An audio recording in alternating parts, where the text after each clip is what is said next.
বিশ্বাসী নূরে নূরে আনবো আলোর প্রভাত। জান্নাতি বাগানে আমাদের আয়োজনে মক্তব অলিম্পিয়াড, মক্তব অলিম্পিয়াড, মক্তব অলিম্পিয়াড, মক্তব। সুপ্রিয় ছোট্ট বন্ধুরা, আসসালামু আলাইকুম ওয়া রাহমাতুল্লাহি ওয়া বারাকাতুহু। পবিত্র মাহে রমজানের এই বরকতময় মুহূর্তে তোমরা যে যেখান থেকে দেখছো এনটিভি, তোমাদের সবাইকে স্বাগত জানাচ্ছি। আমি খালিদ সাইফুল্লাহ বকশী। তোমাদের জন্য আমাদের মাসব্যাপী বিশেষ আয়োজন দাওয়া ইলাল্লাহ নিবেদিত মক্তব অলিম্পিয়াড 2026। এই আয়োজনের title sponsor Nibras Islamic Research Foundation, powered by Al Jamia As-Salafia, Nibras International School. আমাদের co sponsor Omni Care Diagnostic Limited, Aman Cement, মাসিক আল এহতিসাম টিভি, মাকতাবাতুস সালাফ, তুবা পাবলিকেশনস, ত্রৈমাসিক কেশালয়, ইলম অ্যাব্রোড। অনেক অনেক শুভকামনা আমাদের সকল স্পন্সর প্রতিষ্ঠানের জন্য। ছোট্ট বন্ধুরা, এই আয়োজন তোমাদের জন্য। আমাদের 4 জন ক্ষুদে প্রতিযোগী বন্ধুদের আমরা নিয়ে এসেছি বাংলাদেশের প্রান্ত থেকে প্রান্তরে ঘুরে বেরিয়ে। আমরা কোরআনের জ্ঞান, সুন্নার জ্ঞান, রাসূলের জ্ঞান, নানা বিষয়ে যারা জ্ঞানী, এরকম ক্ষুদে জ্ঞানীদের আজকের এই আসরে আমরা নিয়ে এসেছি। তাদের পারফরমেন্স দেখব ইনশাআল্লাহ। ছোট বন্ধুরা, চলো আমরা আজকের 4 জন প্রতিযোগী বন্ধুদের সাথে পরিচিত হই এবং তাদের পারফরমেন্স দেখি। ছোট বন্ধুরা, আসসালামু আলাইকুম ওয়া রাহমাতুল্লাহ। ওয়া আলাইকুম আসসালাম ওয়া রাহমাতুল্লাহ। কেমন আছেন আপনারা? আলহামদুলিল্লাহ, ভালো আছি। আপনি মাশাআল্লাহ। কেমন আছেন? আলহামদুলিল্লাহ, খুব ভালো আছি এবং আরও অনেক ভালো থাকবো আপনাদের সুন্দর সুন্দর পারফরমেন্স দেখলে। ওকে, তো চলো আমরা একটু পরিচিত হই তোমাদের সাথে। তোমার থেকে। আমার নাম মোহাম্মদ আইমান আজিজ। আমি গাইবান্ধা জেলা থেকে এসেছি। আমার নাম আব্দুল্লাহ তরফদার। আমি বগুড়া জেলা থেকে এসেছি। আমার নাম মোহাম্মদ আবির শাহরিয়া। আমি দিনাজপুর জেলা থেকে এসেছি। আমার নাম মুসাম্মাদ সারা খাতুন। আমি চাঁপাইনবাবগঞ্জ থেকে এসেছি। ছোট বন্ধুরা, আমরা দেখলাম যে 4 জন প্রতিযোগী আজকে লড়াই করবে, কিন্তু এরা যা লড়াই করবে এই লড়াইকে বিচার বিশ্লেষণ করবার জন্যে আমাদের সাথে আছেন বিজ্ঞ বিচারক। চলো পরিচিত হই। আমাদের মাঝে আছেন উদীয়মান বিশিষ্ট আলেমী দ্বীন, ইসলামিক স্কলার শেখ আব্দুর রহিম বিন আব্দুর রাজ্জাক, সহকারী পরিচালক আর দাওয়া ইলাল্লাহ, এমফিল গবেষক, আল আজহার বিশ্ববিদ্যালয়, মিশর। শেখ, স্বাগত আপনাকে। আসসালামু আলাইকুম রহমতুল্লাহ। ওয়ালাইকুম আসসালাম ওয়া রাহমাতুল্লাহ। এবং সম্মানিত অতিথি স্কলার হিসেবে আমাদের সাথে যুক্ত হয়েছেন বিশিষ্ট আলেমী দ্বীন, বিশিষ্ট ইসলামিক স্কলার শেখ আব্দুল আলিম ইবনে কাউসার মাদানী, অধ্যক্ষ আল জামিয়া আস-সালাফিয়া, রূপগঞ্জ, নারায়ণগঞ্জ। স্বাগত আপনাকেও। আসসালামু আলাইকুম রহমতুল্লাহ। ওয়ালাইকুম আসসালাম ওয়া রাহমাতুল্লাহি ওয়া বারাকাতুহু। দর্শক বন্ধুরা, এই আয়োজন তোমরা দেখতে থাকো, কারণ এই দেখার মধ্য দিয়ে তোমরা কিন্তু অনেক কিছু শিখতে পারবে ইনশাআল্লাহ। আজ আমরা শুরু করছি প্রথমেই কে কেমন জানো।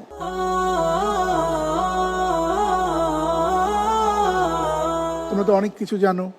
তোমরা কায়দা পড়েছো, আমসিপারা পড়েছো, অনেকে কোরআন শরীফ নিয়েছো, নবী রাসূলদের ঘটনা জানো, ইসলামের নানান রকম মাসাইল জানো, হাদিস জানো, কোরআন পড়তে পারো। সেই জানাজানির মধ্য দিয়ে আজ আমরা তোমাদের কাছে শুনতে চাই আমাদের নবীজিদের বিভিন্ন রকম ঘটনা। কিন্তু সেটি তোমাদের কাছে শুনবার আগে চলো একটু আমরা দেখে আসি। এলইডি ওয়ালে একটা ভিডিও দেখবো আমরা ইনশাআল্লাহ।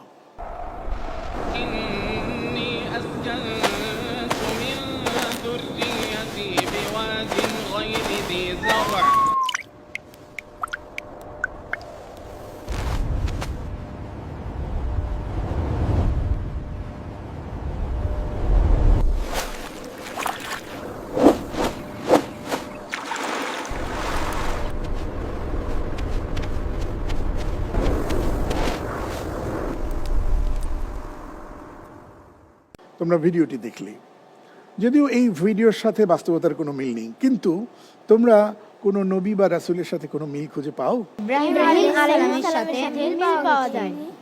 তোমরা কি তার সম্পর্কে জানো? জি, জানি। প্রথমে আইমান আজিজ, তুমি শুরু করো।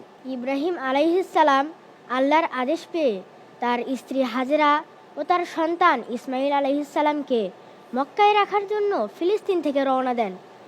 দীর্ঘ প্রায় ১৫০০ কিলোমিটার পথ পাড়ি দিয়ে যখন তিনি মক্কায় পৌঁছান, তখন মক্কায় কোনো গাছপালা, মানুষজন এবং পশু পাখিও ছিল না। কোনো খাবারের ব্যবস্থা, এমনকি কোনো পানির ব্যবস্থাও ছিল না। আচ্ছা, আব্দুল্লাহ তরফদার তুমি বলো। ইব্রাহিম আলী ইসলাম ইসমাইল আলী ইসলামের মা হাজেরাকে এবং ইসমাইল আলী ইসলামকে যখন রেখে আসছিলেন, তখন ইসমাইল আলী ইসলামের মা হাজেরা বারবার ইসমাইল আলী ইসলামের পিতা ইব্রাহিম আলী ইসলামকে জিজ্ঞেস করছিলেন, আপনি আমাকে আর ইসমাইলকে রেখে কোথায় যাচ্ছেন? এখানে কোনো মানুষ নাই, কোনো খাবার নাই, কোনো পানি নাই, আমরা একা একা এখানে কিভাবে থাকবো? দিনের বেলা একদিকে কোনো খাবার নাই, অন্যদিকে একাকী এই নির্জন মরুভূমিতে রাতে কিভাবে থাকবো? কেননা যে কোনো মুহূর্তে হিংস্র প্রাণী আক্রমণ করতে পারে বা ডাকাত দল আক্রমণ করতে পারে। এই যখন অবস্থা, তখন পরবর্তীতে আর কি হলো? ইব্রাহিম আল ইসলাম তার স্ত্রী হাজরার কোনো প্রশ্নের উত্তর দিচ্ছিলেন না।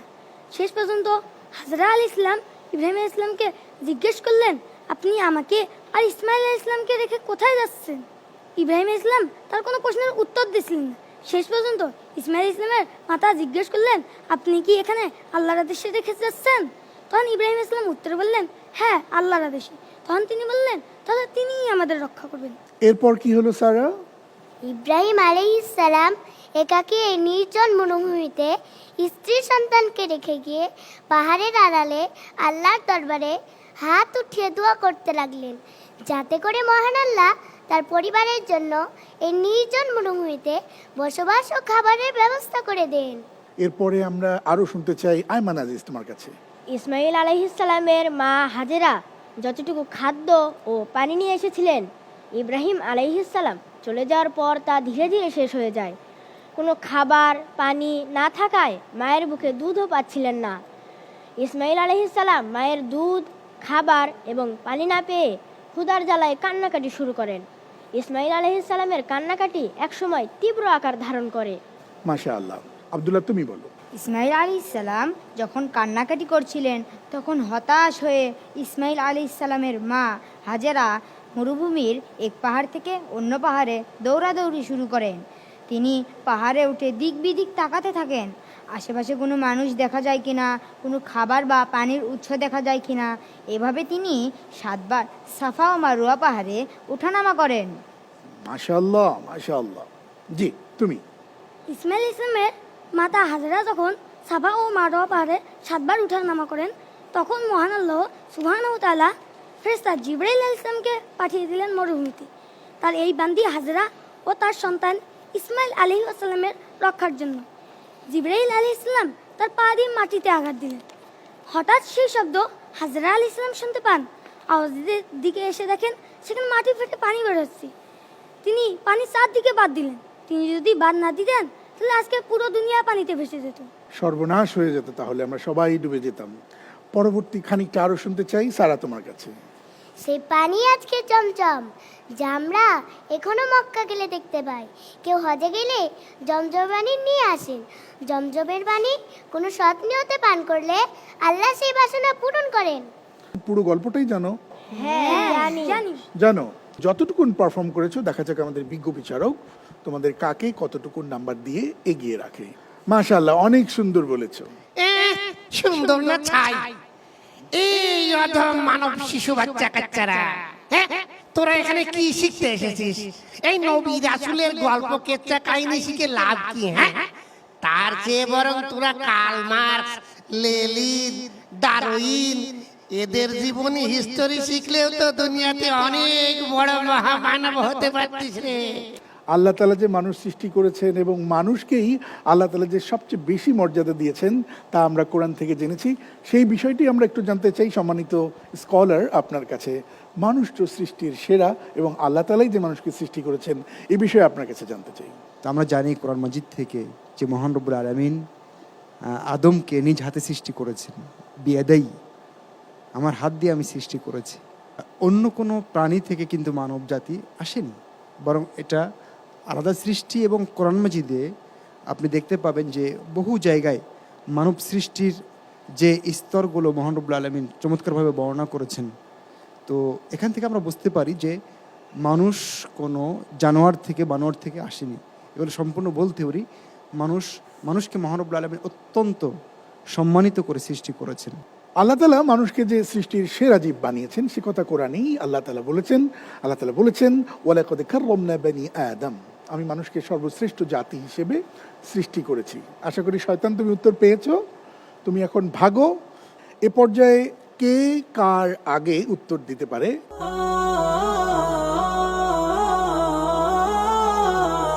এই রাউন্ডে যে বাক্য শেষ হবার পরে প্রথম বেল প্রেস করে উত্তর দিতে পারবে প্রত্যেকটি প্রশ্নের সঠিক উত্তরের জন্য পাবে 5।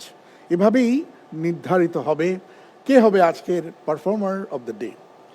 বাজার রাউন্ডে তোমাদের জন্য প্রথম প্রশ্ন, মহান আল্লাহ তাআলা লোহাকে কার অধীনস্থ করে দিয়েছিলেন? দেখেছি শাহরিয়ার সবার আগে দাউদ আলাইহিসসালামের। দাউদ আলাইহিস সালাতু ওয়াসসালাম, উত্তর সঠিক হয়েছে, মাশাআল্লাহ। পরবর্তী প্রশ্ন, কোন ফেরেশতা ঝড় ও বৃষ্টি প্রদানের দায়িত্বে রয়েছেন? মিকাইল আলাইহিসসালামের। উত্তর সঠিক হয়েছে, মাশাআল্লাহ। পরবর্তী প্রশ্ন, ইউসুফ আলাইহিস সালাতু ওয়াসসালামের ভাইরা কেন ইউসুফ আলাইহিস সালামের উপর হিংসা করত? আমরা দেখেছি সবার আগে বেল চেপেছে আয়মান আজিজ। পিতা ইয়াকুব আলাইহিস সালামের অত্যধিক ভালোবাসার কারণে। উত্তর সঠিক হয়েছে, মাশাআল্লাহ। পরবর্তী প্রশ্ন, মানুষের তো অনেক রকম শত্রু আছে, এর মধ্যে মানুষের সবচেয়ে বড় শত্রু কি? আমরা দেখেছি শাহরিয়ার তুমি আবারও বেল চেপেছো। ইবলিস, শয়তান। উত্তর সঠিক হয়েছে, মাশাআল্লাহ। ইবলিস, শয়তান। এর থেকে সব সময় আমাদের বেঁচে থাকতে হবে। কেমন? এ আমাদের কুমন্ত্রণা দিয়ে আমাদের পথভ্রষ্ট করে। কেমন? এই আবির, তুই এত বড় কথা বলতে পারলি আমার বিরুদ্ধে? হ্যাঁ, আমি তোর বড় শত্রু, তাই না রে? এই সেদিন কি করেছিলি? তুই যে নামাজ না পড়ে বিছানায় ঘুমিয়েছিলি লেপের মধ্যে, আমি কিন্তু তোকে ঘুম পাড়িয়ে দিয়েছি। আমি তোর বন্ধু, ওই দিন পড়া পারিস নে, তোরে শিখাই দিলাম, বল মিথ্যে করে বল। শয়তান কিন্তু নিজেও মিথ্যে বলে, আবার আমাদেরকেও মিথ্যে বলবার জন্য প্ররোচিত করে। এই ব্যাপারটা আমাদের মনে রাখতে হবে। কেমন? শাইখ, শয়তানের ওয়াসওয়াসা নিয়ে আপনার কাছে খানিকটা শুনতে চাই। আমি সত্য কথা বললে আমার শিক্ষকের কাছে পিটুনি খাবো বটেই, কিন্তু আমি যেহেতু অপরাধ করেছি সেহেতু এটা আমার প্রাপ্য। আর আমি একজন মুসলমান, আমি যখন অপরাধ করি তখন তার শাস্তিও মাথা পেতে নেই, এবং এই মাথা পেতে নেওয়ার কারণে, স্বীকার করার কারণে রব্বুল আলামিন আমার ভুলকে নেকিতে রূপান্তরিত করে দেন। কিন্তু আমি এই ছোট্ট শাস্তি থেকে বাঁচার জন্য পরকালকে হারাতে রাজি নই। তোমার কোনো প্রয়োজন নাই, তোমার বুদ্ধি এবং তোমার মিথ্যা নিয়ে তুমি এখান থেকে দূরে সরে যাও। আমরা যাচ্ছি পরবর্তী প্রশ্ন নিয়ে আমাদের ছোট্ট বন্ধুদের কাছে। পরবর্তী প্রশ্ন, মুসা আলাইহিস সালাতু ওয়াসসালামের পিতার নাম কি? মাশাআল্লাহ। ইমরান আলাইহিসসালাম। উত্তর সঠিক হয়েছে, মাশাআল্লাহ। পরবর্তী প্রশ্ন, মানুষ যেন শয়তানের প্ররোচনায় পথভ্রষ্ট হয়ে না যায় সেজন্য মহান আল্লাহ সুবহানাহু ওয়া তাআলা যুগে যুগে কাদেরকে পৃথিবীতে পাঠিয়েছেন? আমরা দেখলাম আব্দুল্লাহ তরফদার। নবী ও রাসূলদেরকে। উত্তর সঠিক হয়েছে, মাশাআল্লাহ। যাচ্ছি পরবর্তী প্রশ্নে, সারা বিশ্ববাসীর জন্য আদর্শ কে? আমরা দেখেছি সারা, আবারও মুহাম্মদ সাল্লাল্লাহু আলাইহি ওয়াসাল্লাম। উত্তর সঠিক হয়েছে, মাশাআল্লাহ। অনেক অনেক শুভকামনা তোমার জন্য। মনে রাখতে হবে রাসূল করিম সাল্লাল্লাহু আলাইহি ওয়াসাল্লামের নাম শুনলে আমাদের কি পড়তে হবে? সাল্লাল্লাহু আলাইহি ওয়াসাল্লাম আমাদের পড়তে হবে। পরবর্তী প্রশ্ন, মহান আল্লাহ সুবহানাহু ওয়া তাআলা পবিত্র কোরআনে কারীমকে প্রথম কোথায় নাজিল করেছেন? আমরা দেখেছি আয়মান আজিজ সবার আগে। রমজান মাসের লাইলাতুল কদরে নাজিল হয়েছে। উত্তর সঠিক হয়েছে, মাশাআল্লাহ। এই ছিল বাজার রাউন্ড। এবারে শুদ্ধ পড়ি, মুগ্ধ করি।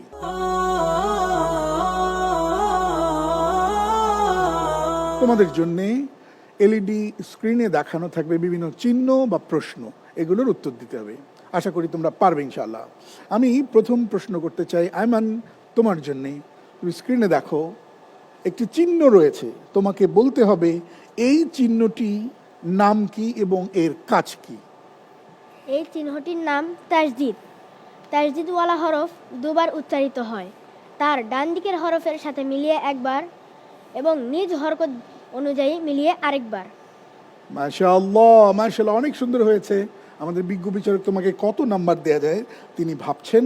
পরবর্তী প্রশ্ন করব আব্দুল্লাহ তরফদার তোমাকে। তোমার জন্য প্রশ্ন, তুমি এলইডি ওয়ালে দেখবে 3টি শব্দ রয়েছে, এই শব্দ তোমাকে পাঠ করতে হবে। فلنقصنه فلنسألنه مطمئنه। তুমি পড়েছো, আমাদের বিজ্ঞ বিচারক শুনেছেন, কতখানি সহি হলো, শুদ্ধ হলো, তিনি তোমাকে নাম্বার দেবেন।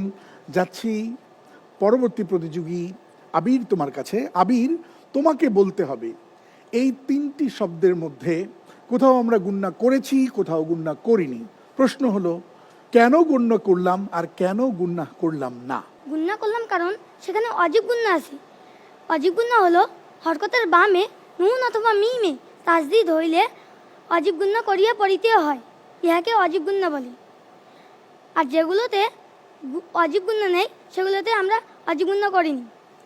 অর্থাৎ এখানে যে 3টি শব্দ আছে সেখানে ওয়াজিব গুণনা আছে কি নেই? জি আছে। জি আছে। মাশাআল্লাহ, অনেক সুন্দর হয়েছে। যাচ্ছি সারা তোমার কাছে। তোমার জন্য প্রশ্ন, বেশ কয়েকটি হরফ দিয়েছি, এই হরফগুলো একেবারে সহি শুদ্ধ করে উচ্চারণ করতে হবে। পড়ো। বা, জিম, হা, খা, আইন, গাইন, ফা, কাফ, কাফ, মিম, ওয়াও, হা, হামজা, ইয়া। এই যে কখনো তুমি টেনে পড়লে আবার কখনো টানলে না, এই যে হামজা আবার বা বলে টানলে, এটাই স্টাইল তো নাকি? এভাবেই পড়তে হয় তো নাকি? জি। জি মাশাআল্লাহ, অনেক সুন্দর হয়েছে। দেখা যাক বিজ্ঞ বিচারক তোমাদেরকে কেমন নাম্বার দেন। আসলে মাশাল্লাহ এরা এত সুন্দর পড়েছে যে পড়ায় পার্থক্য করার জন্য মাশাল্লাহ সবাই খুবই চমৎকার পড়েছে। তো তাদের পড়াতে যেন আমরা পার্থক্য করতে পারি যে আসলে কে কার চেয়ে ভালো পড়লো।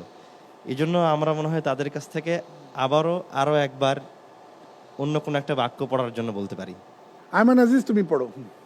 তুইজ্জু, আহুস্সু, ইয়াহুদ্দু, আশাক্কু, মুতিম্মু। মাশাআল্লাহ। তুইজ্জু, আহুস্সু, ইয়াহুদ্দু, আশাক্কু, মুতিম্মু। মাশাআল্লাহ। তুইজ্জু, আহুস্সু, ইয়াহুদ্দু, আশাক্কু, মুতিম্মু। মাশাআল্লাহ। এরপর সারা। তুইজ্জু, আহুস্সু, ইয়াহুদ্দু, আশাক্কু, মুতিম্মু। মাশাআল্লাহ। দেখা যাক আমাদের বিজ্ঞ বিচারক কতটুকুন মুগ্ধ হলো। জি সম্মানিত বিচারক। মাশাল্লাহ মাশাল্লাহ, প্রথমে আমি তোমাদের জন্য দোয়া করছি জাযাকুমুল্লাহু খায়রান, এবং আল্লাহ রাসূলের দোয়াটাও আমি তোমাদের জন্য রাখছি, আল্লাহুম্মা ফাক্কিহকুম ফিদ্দিন।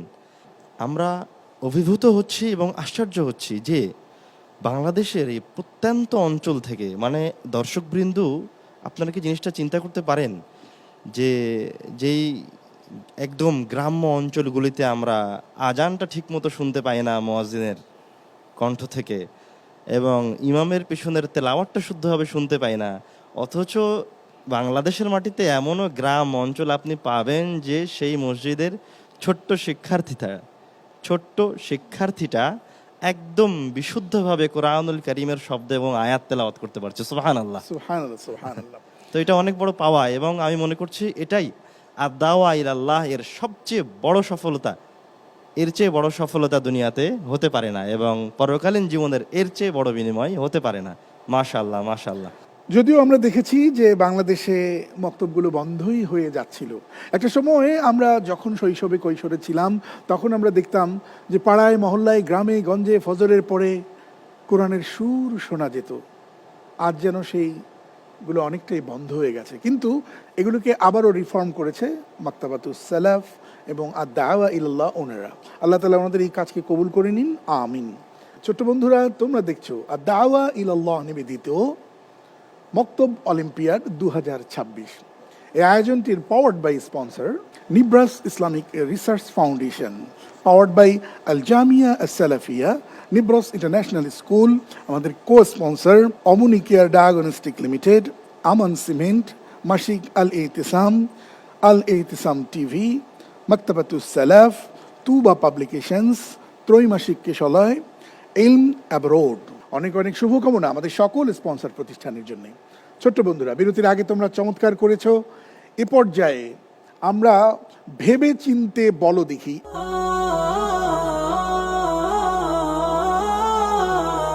একটি প্রশ্ন করব যার 4টি উত্তর থাকবে। এই 4টির মধ্যে 3টি সঠিক নয় এবং একটি সঠিক। প্রতিটি সঠিক উত্তরের জন্য পাবে 5। দেখা যাক কে কেমন করো। প্রথম প্রশ্ন আয়মান আজিজ তোমার জন্যে।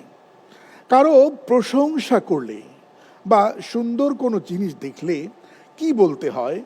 ধন্যবাদ, থ্যাংক ইউ, জাযাকাল্লাহ, মাশাআল্লাহ, ইন্না লিল্লাহ। মাশাআল্লাহ বলতে হয়। মাশাআল্লাহ বলতে হয় এবং তোমাকেও মাশাআল্লাহ জানালাম, কারণ তুমি উত্তর দিয়েছো সঠিক, পেয়েছো 5। পরবর্তী প্রশ্ন তোমারই জন্য। খাবারের শুরুতে মহান আল্লাহর নাম না নিলে তখন কে খাবার গ্রহণ করে? ফেরেশতা, বাবা, ভাই এবং শয়তান। শয়তান। শয়তান খাবার গ্রহণ করে। উত্তর সঠিক হয়েছে, পেয়েছো আবারও 5। মাশাআল্লাহ। পরবর্তী প্রশ্ন আব্দুল্লাহ তরফদার তোমার জন্য। দুনিয়ার শ্রেষ্ঠ মানব কাকে বলা হয়? ইউসুফ আলাইহিস সালাতু ওয়াস সালাম, জাকারিয়া আলাইহিস সালাতু ওয়াস সালাম, নূহ আলাইহিস সালাতু ওয়াস সালাম, মুহাম্মদ রাসূলুল্লাহ সাল্লাল্লাহু আলাইহি ওয়াসাল্লাম। মুহাম্মদ সাল্লাল্লাহু আলাইহি ওয়াসাল্লাম। উত্তর সঠিক হয়েছে, পেয়েছো 5। মাশাআল্লাহ। তোমার জন্য পরবর্তী প্রশ্ন কেমন আছো? এই প্রশ্নের উত্তরে আমরা কি বলবো? আলহামদুলিল্লাহ, নাকি জাযাকাল্লাহ, নাকি ধন্যবাদ, নাকি বিসমিল্লাহ? আলহামদুলিল্লাহ বলবো। মাশাআল্লাহ। উত্তর সঠিক হয়েছে, পেয়েছো 5, মোট 10। পরবর্তী প্রশ্ন আবির তোমার জন্য। রাসূল করিম সাল্লাল্লাহু আলাইহি ওয়াসাল্লামের কত বছর অবস্থায় তার মা মারা গিয়েছেন? 8 বছর, 5 বছর, 6 বছর, নাকি 3 বছর? 6 বছর। 6 বছর। উত্তর সঠিক হয়েছে, মাশাআল্লাহ। নবিকুলের সর্দার কে ছিলেন? মুহাম্মদ সাল্লাল্লাহু আলাইহি ওয়াসাল্লাম, নাকি ইউসুফ আলাইহিস সালাতু ওয়াস সালাম, নাকি নূহ আলাইহিস সালাম, নাকি জাকারিয়া আলাইহিস সালাতু ওয়াস সালাম? মুহাম্মদ সাল্লাল্লাহু আলাইহি ওয়াসাল্লাম। উত্তর সঠিক হয়েছে, পেয়েছো 5। মাশাআল্লাহ। পরবর্তী প্রশ্ন সারা তোমার জন্য। কিভাবে খাবার খেলে ওই খাবারটা শয়তান খায়? অপশন হলো বাম হাতে খেলে, ডান হাতে খেলে, হেঁটে হেঁটে খেলে, অথবা শুয়ে শুয়ে খেলে। বাম হাতে খেয়ে। বাম হাতে খেললে শয়তান খাবার খায়। উত্তর সঠিক হয়েছে, পেয়েছো 5।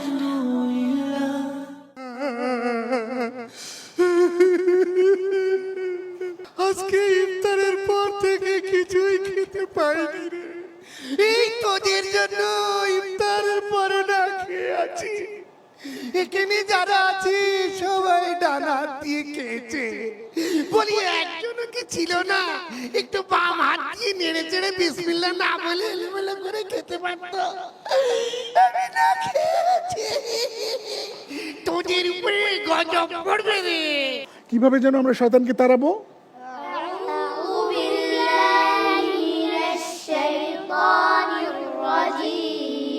ওরে বাবা রে, গেলাম রে, ওরে মারে, জলে পুড়ে মরছি রে, এমনিতেই সারাদিন কিছু না খেয়ে।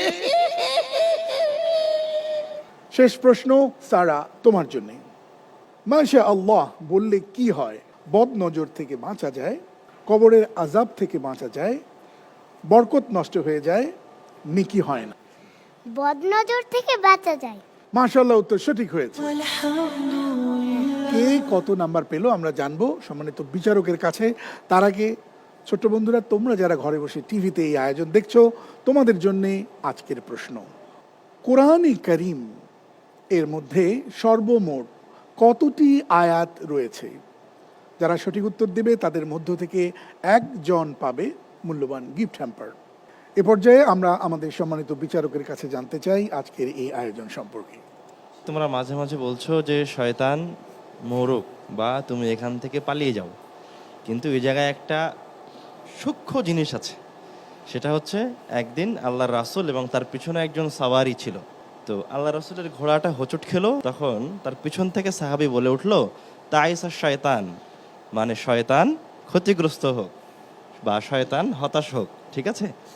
তখন আল্লাহ রাসূল বললেন তুমি এই কথা বলিও না, লা তাকুল তাইসা শয়তান, তুমি এ কথা বলিও না যে শয়তান ধ্বংস হোক, ক্ষতিগ্রস্ত হোক, পালিয়ে যাক। কেন? তুমি যদি এ কথা বলো তাহলে শয়তান আরও খুশি হয় এবং সে আরও অহংকারী হয়ে ওঠে। যেহেতু ও শয়তান, ও খারাপ, ওর জন্য এতটুকুই যথেষ্ট যে তুমি শয়তানকে স্বীকার করতেছো। এই জন্য তুমি যদি শয়তানকে ছোট করতে চাও, তাহলে যখনই তুমি তাকে ছোট করার প্রয়োজন মনে করবা, তখন তুমি বলবা বিসমিল্লাহ। তাহলে শয়তান অপমানিত হবে, একটা মাছির মতো হয়ে যাবে, আল্লাহ রাসূল বলছেন। আর তুমি যদি শয়তান থেকে আশ্রয় চাও, তাহলে বলবা আউযুবিল্লাহি মিনাশ শাইতানির রাজিম। আর তুমি যদি শয়তানকে কাঁদাতে চাও, ঠিক আছে, কাঁদাতে চাইলে কোরআনুল কারীমের যে আয়াতে তেলাওয়াতের পরে সিজদা দিতে হয়, ওই আয়াতটা তেলাওয়াত করে তুমি সিজদায় অবনত হবা। তাহলে শয়তান তোমার কাছ থেকে পালিয়ে দূরে গিয়ে কাঁদতে থাকবে। কেন কাঁদতে থাকবে? শয়তান দূরে গিয়ে বলবে, আল্লাহ আমাকে সিজদা করতে বলেছিল কিন্তু আমি সিজদা করিনি, এই জন্য আজকে আমি জাহান্নামী। আর এই আদম সন্তানকে সিজদা করতে বলেছে আর ও সিজদা করেছে, এই জন্য ও জান্নাতি। সুবহানাল্লাহ। যেমন তোমরা দেখো না যে এক শ্রেণীর বেয়াড়া শয়তানের অনুসারী ছেলেপেলেরা নানান রকমের ভিডিও তৈরি করে এবং তারা সেগুলি সোশ্যাল মিডিয়াতে ছাড়ে, যেগুলি সব রব্বুল আলামিনের নাফরমানি, আল্লাহ রাসূলের নাফরমানি। তাদেরকে যখন তুমি গালিগালাজ করবা তাদের কমেন্টে, তাদের ভিডিওর নিচে, তখন দেখবা তারা এই কমেন্টের কারণে খুশি হয়। তো তারাও আসলে এক প্রকার শয়তান। আমি তোমাদেরকে এই জন্য এদের উদাহরণ দিলাম যেন তোমরা অদৃশ্য শয়তানকেও চিনতে পারো, যে অদৃশ্য শয়তানকে গালি দিলে কেন শয়তান খুশি হয়। শয়তানের জন্য এতটুকুই যথেষ্ট যে তুমি শয়তানকে স্বীকৃতি দিচ্ছ। কেমন? এ পর্যায়ে আমরা সম্মানিত স্কলার আপনার কাছে শুনতে চাই এই আয়োজন সম্পর্কে। আলহামদুলিল্লাহ, আসলে আমার অভিব্যক্তি বলার মতো ভাষা আমার নেই। মানে ওদের পড়াগুলো, আরবি পড়াগুলো যখন শুনছিলাম, তখন আমি অত্যন্ত অভিভূত হচ্ছিলাম যে স্কুলের ছোট ছোট বাচ্চারা এত সুন্দর করে মাখরাজ, মাদ, গন্না, তাজবিদের বিধিবিধান যেগুলো আছে সেগুলো বাস্তবায়ন করে কত সুন্দর করে তারা পড়তে শিখেছে। আমরা দেখলাম, মনে হচ্ছিল যেন চারজন একই লেভেলের, তাদের পড়াগুলো এত সুন্দর। তো আমার শুধু অভিব্যক্তি প্রকাশের জায়গা এইটা যে আমাদের স্কুলের বাচ্চাদেরকে যদি আমরা শেখাতে পারি দিন, কোরআন, হাদিস, আদব, আখলাক, তাহলে দিন এবং দুনিয়ার একটা সমন্বয় হবে অপূর্ব। এবং আমি মনে করি যে তারা ভালো ডাক্তার হতে পারবে, আমানতদার ইঞ্জিনিয়ার হতে পারবে ইনশাআল্লাহ, এবং এটাই দরকার। মাশাআল্লাহ, জাযাকাল্লাহ। প্রতিযোগী বন্ধুরা, বিজ্ঞ বিচারক পাঠিয়েছেন রায়। আজ একজন হবে পারফর্মার অব দ্য ডে, তার জন্য থাকছে গিফট হ্যাম্পার, আর সেটি স্পন্সর করেছে মাকতাবাতুস সালাফ। আর একজনকে আমরা বিদায় জানাবো প্রথম রাউন্ড থেকে, তার জন্য থাকছে তুবা পাবলিকেশনসের পক্ষ থেকে উপহার। সবচেয়ে কম নাম্বার পাবার কারণে পরবর্তী রাউন্ডে না যাওয়ার সম্ভাবনা যার, সে হচ্ছে আমাদের আবির শাহরিয়ার। আবির শাহরিয়ার, তোমার জন্য অনেক অনেক শুভকামনা, থাকছে গিফট। তুমি পরবর্তী রাউন্ডে যাচ্ছ না, তবে আবার যেতেও পারো কম বেশি নাম্বারের উপর ভিত্তি করে। আবির শাহরিয়ার পেয়েছে 65, তার চেয়ে খানিকটা এগিয়ে আছে 66 পেয়ে আয়মান আজিজ যাচ্ছ তুমি আমাদের পরবর্তী রাউন্ডে। আলহামদুলিল্লাহ। আলহামদুলিল্লাহ। আমরা দেখতে পাচ্ছি যে আমাদের একজন পরীক্ষার্থী মোহাম্মদ আবির শাহরিয়ার 1 নাম্বার কম পাওয়ার কারণে সে এই রাউন্ড থেকে বাদ পড়লেও আশা করি সে পরবর্তী কোনো রাউন্ডে যুক্ত হতে পারবে। আসলে জাস্ট 1 নাম্বারের জন্য বাদ পড়েছে মানে বোঝাই যাচ্ছে যে আসলে কতটা চ্যালেঞ্জিং ছিল, কারণ প্রায় সবাই কাছাকাছি ছিল, ঠিক আছে। কিন্তু আমি আবির শাহরিয়ারকে উদ্দেশ্য করে বলতে চাই যে প্রিয় ছোট ভাইয়া, এখানে বাদ পড়া বা এখানে সফল হওয়া কোনো বড় বিষয় নয়। রব্বুল আলামিনের কাছে কাজের বিনিময় পাওয়াটাই হচ্ছে সবচেয়ে বড় বিষয়। খবরদার, আমরা এই আদ-দাওয়াতু ইলাল্লাহ এবং তোমরা মক্তব্য যেটা শিখছো, আমাদের যেটা রূহ, যে জিনিসটা আমরা তোমাদের সকলের অন্তরে প্রতিপালন করাতে চাই, সেটা হচ্ছে পরকালীন বিনিময়। সুতরাং আমরা যেন এই ইহকালীন বিনিময়কে সব কিছু না মনে করি। ইনশাল্লাহ আবারও সুযোগ আসবে, এবং যারা কোনো সময় ধাক্কা খায় তারা তার চেয়ে আরও শক্তিশালী পদক্ষেপ গ্রহণ করতে পারে। তা আমি দৃঢ় বিশ্বাসী যে আবির শাহরিয়ার যে সামান্য একটা ছোট্ট একটা ধাক্কা খেয়েছে একটা পয়েন্টের কারণে, ইনশাআল্লাহ সে ভবিষ্যতে অনেক বড় অর্জন নিয়ে আসতে পারবে এবং রব্বুল আলামিনের অনেক বড় নেককার সফল একজন বান্দা হতে পারবে ইনশাল্লাহ। ইনশাআল্লাহ। আইমান আজিজের চেয়ে মাত্র 2 নাম্বার বেশি পেয়ে আজ দ্বিতীয় হয়েছে আব্দুল্লাহ তরফদার। অনেক অনেক শুভকামনা তোমার জন্য। এবং সবচেয়ে বেশি নাম্বার 73 নাম্বার পেয়ে আজকের পারফর্মার অফ দ্য ডে সারা। আলহামদুলিল্লাহ। মাশাআল্লাহ মাশাআল্লাহ, তোমার জন্য অনেক অনেক শুভকামনা। আমরা এবার স্কোর দেখে নেব। ছোট বন্ধুরা, এই ছিল আমাদের আজকের আয়োজন। আগামীকাল নতুন পর্বে নতুন নতুন প্রতিযোগী আর নতুন নতুন বিষয় নিয়ে আবারও হাজির হচ্ছি। আশা করছি আগামীকাল আবারও আমাদের সাথেই তোমাদের পাবো ইনশাআল্লাহ। আসসালামু আলাইকুম ওয়া রাহমাতুল্লাহি ওয়া বারাকাতুহু। সুরে সুরে বিশ্বাসী নূরে নূরে আনবো আলোর প্রভাত, জান্নাতি বাগানে আমাদের আয়োজনে মক্তব অলিম্পিয়াড।